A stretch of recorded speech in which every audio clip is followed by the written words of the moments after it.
Differentiating instruction is a non-negotiable for all educators. Equitable teaching demands designing rigorous, relevant, and proactive curriculum and instruction tailored to students' interests, linguistics, and cultural funds of knowledge, learning styles, preferences, and multiple intelligences. In this video, we will discuss various classroom activities for differentiated instruction. What is meant by differentiated instruction? Which classroom activities can support you in differentiating your instruction? Stick around till the end as we answer all these questions and more as we delve into this topic. Without any further delay, let's get into it. We'll begin with Dr. Carol Ann Tomlinson, who describes differentiated instruction as the process of ensuring that what a student learns, how he or she learns it, and how the student demonstrates what he or she has learned is a match for that student's readiness level, interests, and preferred mode of learning. In other words, differentiated instruction encompasses a vast, diverse array of teaching strategies and attitudes centering on students and learning, the goal of which is to lead students towards acquiring and learning curriculum standards. It implies that each student is unique from the others and that they all have different personalities, perspectives, ideas, and interests.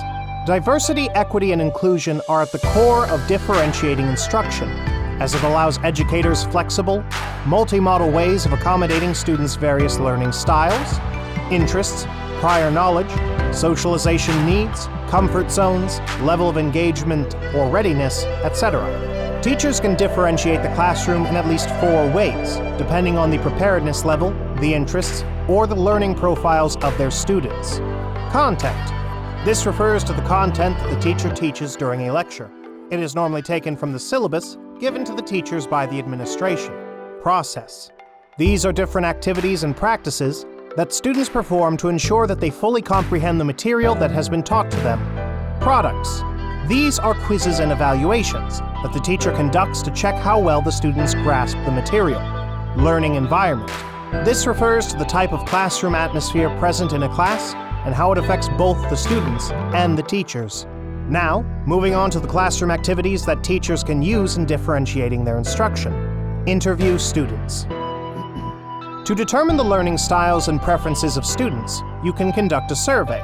With the help of this knowledge, you can adopt an ideal teaching style in accordance with individual student needs. Or you can ask each of your students individually about their ideal methods of learning and studying. You might also ask them about their favorite lessons, projects, or learning strategies, as well as about the activities and projects they enjoy doing. 2. Create learning centers. Learning centers are diverse activity stations, set up by the teacher and might contain simple games or creative projects to effectively educate students on various concepts. The teacher might set this up by having students rotate between the centers so that they can all participate in those activities.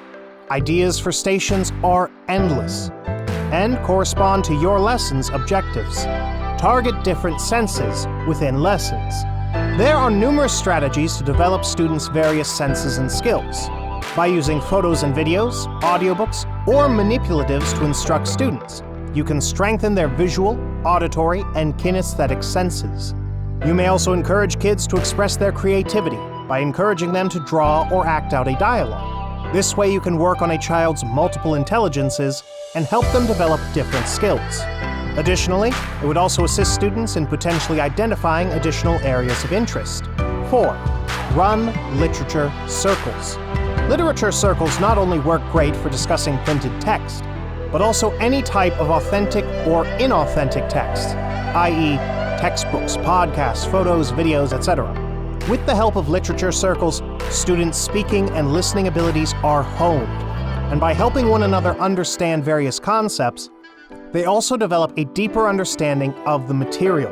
This is a great time to assess whether students have grasped the essential questions or are able to accomplish their can-do statement goal. Knowing your students' interests and being intentional in the variety of activity choices you provide them are essential to differentiating effectively. Remember, differentiated instruction is a flexible and varied approach for all students in which assessment drives instruction. Lastly, consider using the workshop model as a way to integrate differentiated instruction into whole class, group, and independent learning. According to Carol Ann Tomlinson, differentiated instruction can be described as the process of ensuring that what a student learns, how he or she learns it, and how the student demonstrates what he or she has learned is a match for the student's readiness level, interests, and preferred mode of learning. Teachers can differentiate the classroom in at least 4 ways, i.e., content, products, processes, and learning environment. Teachers can use a variety of classroom activities to differentiate instruction, including conducting interviews with students, setting up learning centers, helping students develop their senses and skills, and organizing literature circles. That is a wrap on this video. We hope you liked it, and if you did, make sure to press the like button. If you haven't subscribed already, make sure to subscribe to our channel to check out more mini lessons on educational topics. What is your approach to differentiating your students' learning environment and curriculum content, process, and products? If you have any questions or comments regarding today's topic, make sure to write them in the comments section below. You can also tell us the topics that you would like to see videos on in our forum in the video description. We'd love to hear from you. Thank you for your service, educators. Until the next time, adios.